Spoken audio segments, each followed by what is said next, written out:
He offered his jacket to a shivering woman at the bus stop, his only source of warmth on a freezing night. But he never imagined she was the CEO of the very company he worked for. Her expensive heels were muddy, her hair damp, and her trembling hands clutched a broken purse as if she'd lost everything. He thought he was helping a stranger survive the cold, but she was silently testing the warmth of humanity in a world that only bowed to power. Why was the CEO standing alone in the rain like a lost soul? And when she found out who he truly was, what did she do that left the entire company speechless? The city was drowning in cold rain, the kind that soaks through every layer of clothing and makes you question your choices in life. Streetlights flickered, buses hissed as they rolled past puddles, and the world felt too busy to notice anyone who wasn't important enough to be seen. Ethan Hayes hunched on the rusted bench, his jacket zipped to his chin, his breath a ghost in the night air. He worked late again, he always did. The extra hours meant a few more dollars, maybe enough to keep his sister's tuition from bouncing another month. His fingers were raw from sorting delivery boxes, his shoes were splitting at the seams, but he was used to it. He had learned early that comfort was a luxury, not a right. The bus was late. It always was. He rubbed his hands together, half to stay warm, half to stay awake. That's when he noticed her. She stood a few meters away, arms wrapped around herself, shaking. Her coat, no, not a coat, just a thin blouse clung to her shoulders, drenched. Her hair, dark and glossy, plastered against her face. The streetlight caught the glint of a diamond earring, and something about it didn't fit. She wasn't the kind of person who waited at bus stops this late. Ethan hesitated. People like her didn't talk to people like him. But when she shivered again, violently this time, he sighed and stood. Without a word, he unzipped his jacket, walked over, and held it out. "Here," he said simply. She looked up, startled, her lips trembling. I can't take that," she stammered, her voice refined but shaky, like someone who wasn't used to saying no to kindness. "It's just a jacket," Ethan said, shrugging. "You look colder than I am." For a moment she hesitated, her eyes scanning him, his worn uniform, his calloused hands, the exhaustion he tried to hide. Then almost reluctantly she accepted. "Thank you," she whispered. When she slipped it on, the fabric looked out of place, too rugged for her elegance. But the warmth seemed to comfort her instantly. Ethan gave a small smile. "Bus should be here soon," he said, shoving his hands in his pockets. She nodded, glancing at him from beneath rain-heavy lashes. "Do you always do that?" "Do what?" "Give away what little you have?" He chuckled softly. "I guess it depends who's freezing next to me." Something in her expression softened, something vulnerable and unguarded. "You're different," she murmured. He looked away. "Not really. Just trying to survive." They stood in silence, the rain falling between them like a curtain. Somewhere down the street a siren wailed, a dog barked, the city kept moving. But for a strange, suspended moment it felt like the world had slowed down just for them. Then, the bus finally appeared, its headlights slicing through the rain. Ethan gestured toward the open door. "You go ahead." She looked at him again as if memorizing his face. "Will I see you again?" He smiled faintly. "I'm on this route every night." "Hard to miss." Her lips parted like she wanted to say something else, but the driver honked impatiently. She climbed aboard, turning once before taking a seat near the back. Ethan caught her gaze through the fogged glass. Something in it felt heavier than gratitude. Almost regret. As the bus pulled away, Ethan stood there, soaked to the bone, wondering why he felt like he'd just done something far bigger than lending a jacket. He didn't know her name.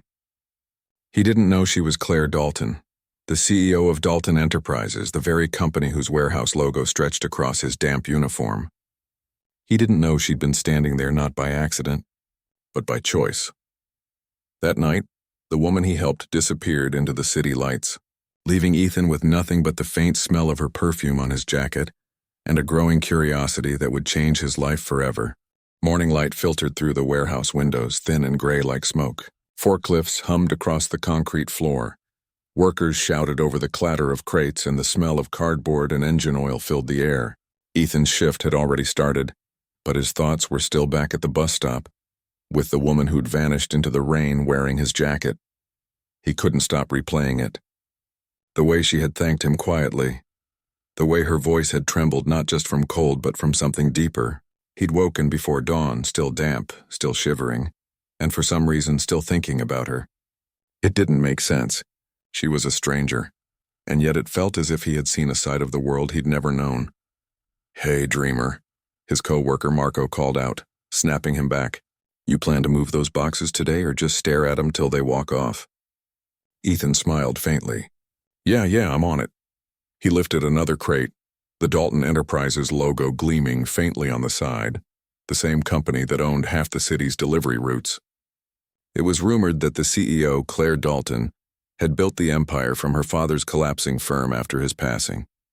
People said she was ruthless, brilliant but cold. A ghost behind glass walls. Ethan didn't know much about her except that she was someone who'd never set foot in this part of the building. So when the intercom crackled above, him and the manager's voice echoed. "All staff line up in the main hall. Executive inspection in 5 minutes." Ethan frowned. "Executive inspection? That's new," Marco groaned. "Yeah, probably just another big shot in a suit pretending to care. Let's not keep royalty waiting." They shuffled into the main hall, a wide concrete space that suddenly felt too small under the tension. Workers stood in rows, boots squeaking on wet floors. The sound of heels clicked in the distance, now sharp, confident, deliberate. Then she appeared. Ethan froze. It was her. The woman from the bus stop, but she wasn't shivering now. She wasn't soaked or trembling or lost. She moved with a calm authority that silenced the room. Her hair was pulled back neatly, her tailored navy suit immaculate, her diamond earrings gleaming under the fluorescent lights. She wasn't the stranger he'd met last night. She was someone entirely different. "Good morning," she said, her voice steady, every syllable measured. "I'm Claire Dalton." A wave of murmurs swept the hall. The CEO standing right there. Ethan's heart dropped to his stomach. She continued. "I decided to visit this facility unannounced. Sometimes to understand how a company truly runs, you have to see the ground it stands on, and the people who hold it up." Her gaze swept over the workers, calm but searching. Then for the briefest moment her eyes landed on Ethan.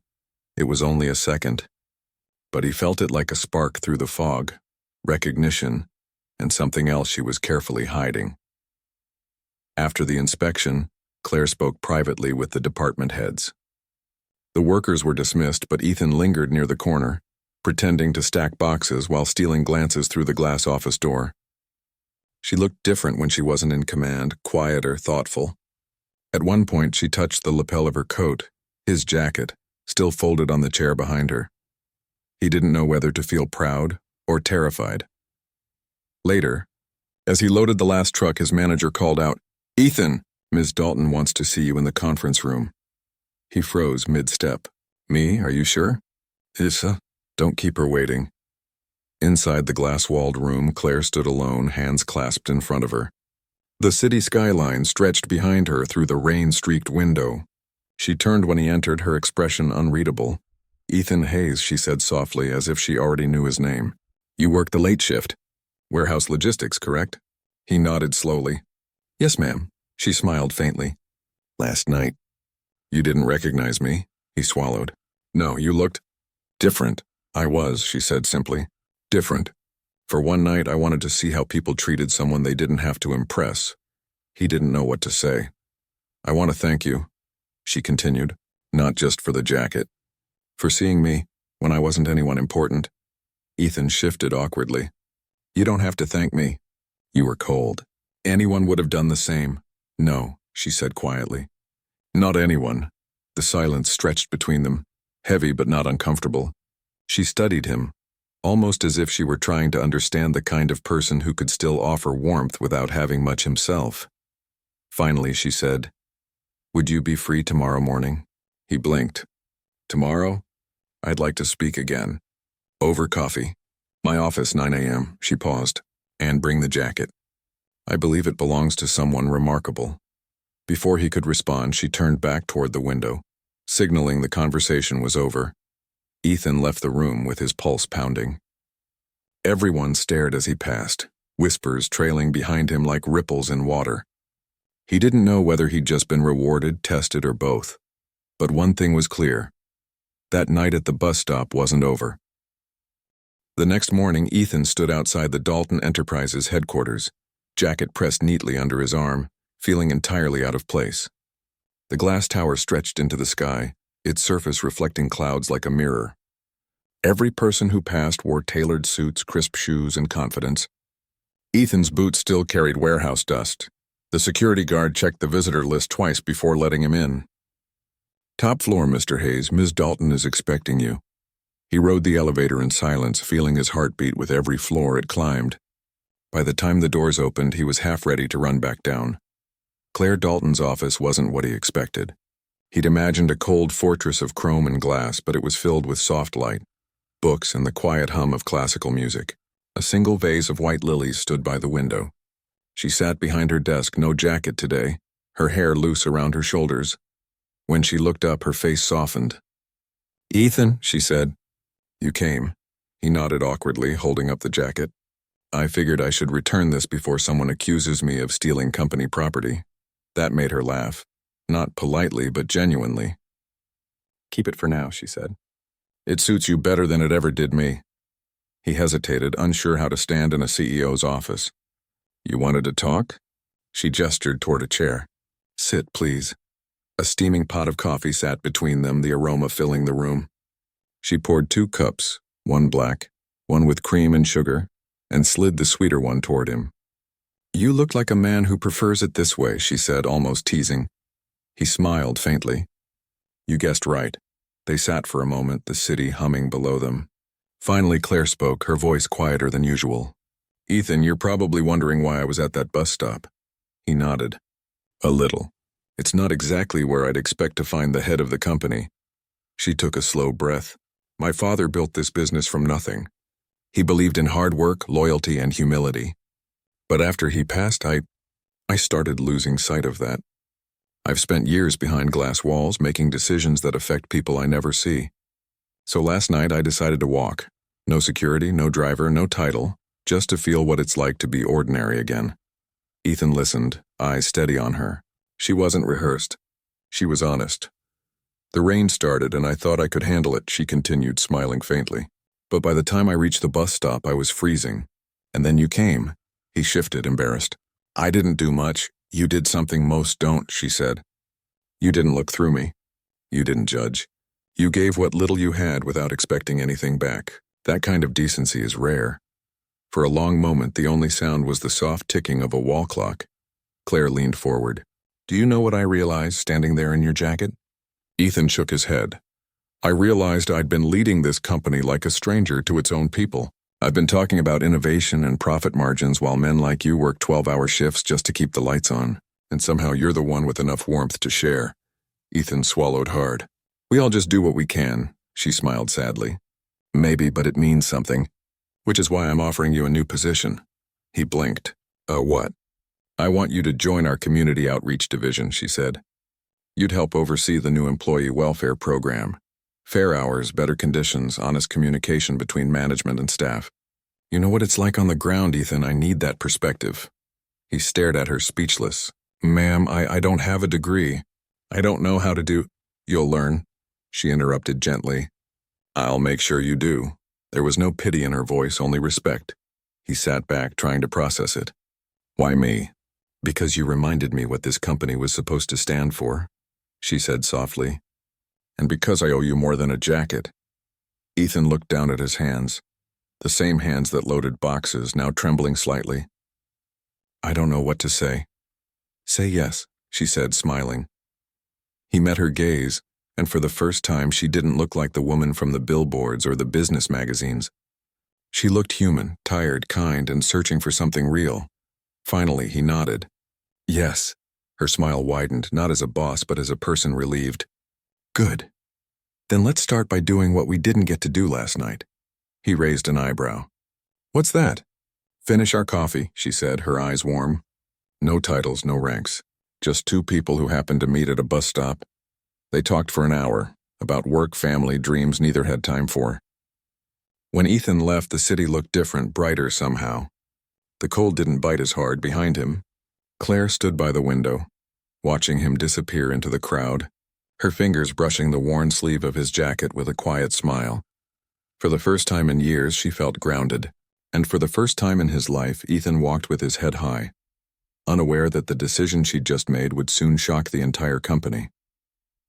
A week later, the warehouse buzzed with rumors. Something big was happening. A company-wide meeting, mandatory attendance. Even the managers looked uneasy, whispering about new leadership directives from the top floor.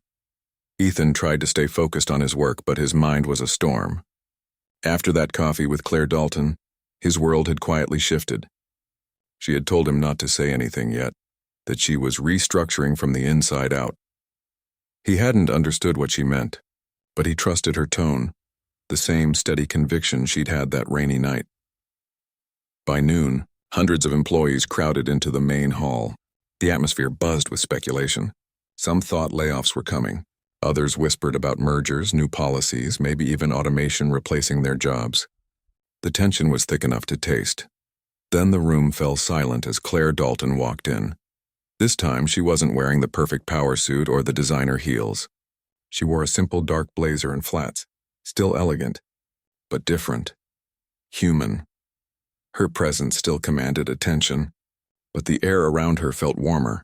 She stepped up to the small stage, microphone in hand, eyes sweeping across the sea of workers, the same faces that had once looked at her with distance and fear. "Good afternoon," she began, her voice calm but carrying power. "I know rumors have been circling. Let me clear them now. No one here is losing their job." A collective exhale rippled through the hall. "In fact," she continued, "today marks a new beginning for Dalton Enterprises." Ethan stood in the crowd, near the back, watching her every movement. "For too long," Claire said, "this company has thrived on numbers while forgetting names. We've measured productivity, not people. I've realized, painfully, that success means nothing if it leaves behind the very hands that built it." She paused, letting the words settle. "Last week, something happened that reminded me who we truly are. A simple act of kindness, offered without expectation, without recognition, reminded me that humanity is this company's greatest strength." Whispers rippled again. Some workers glanced around, curious. Claire's eyes found Ethan in the crowd. "That act came from one of you," she said softly. Every head turned as she gestured for him to step forward. Ethan froze. His stomach dropped.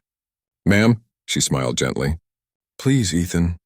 The workers parted as he made his way up front, his boots echoing on the concrete floor. He could feel every gaze on him. Confusion, curiosity, disbelief. Claire turned to the microphone again.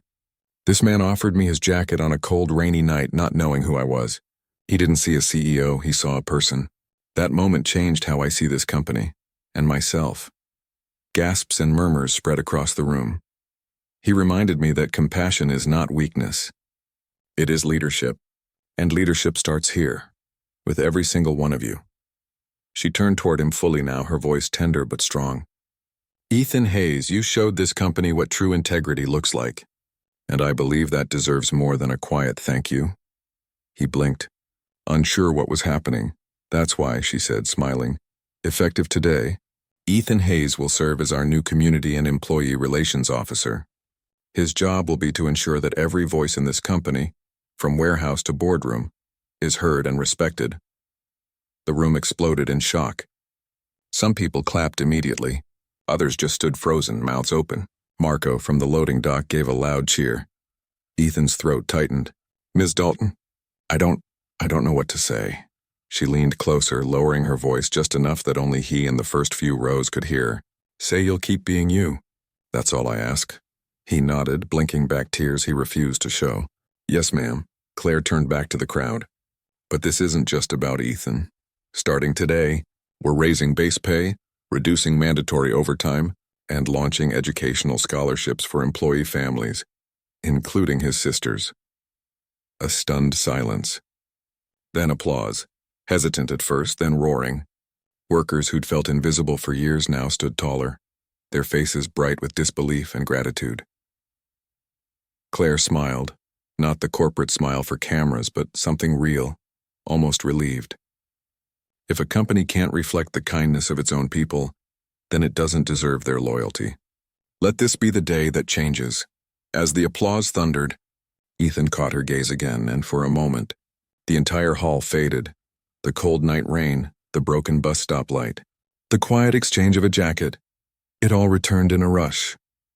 Who could have imagined that one small act born out of simple decency would echo this loud? After the meeting, people surrounded him, pats on the back, laughter, questions. But through it all, Ethan looked for Claire. She stood near the doorway, watching him with a quiet smile. When he reached her, she said softly, "You've earned this. Don't let it change who you are." "I won't," he promised. Then he added almost shyly, "But you should keep the jacket. It suits you better." She laughed, that same genuine laugh from the coffee shop, and shook her head. "No, Ethan. That jacket belongs to the man who reminded me that warmth isn't measured in money." They stood there a moment, two people from opposite worlds now bound by something simple, unspoken and true. Outside, the afternoon sun finally broke through the clouds, casting gold across the wet pavement. For the first time in a long while, it wasn't just the city that felt brighter. It was the people inside it. And somewhere, deep in the heart of Dalton Enterprises, a story began to spread, about a man who gave away his jacket to a stranger at a bus stop and changed the future of an entire company.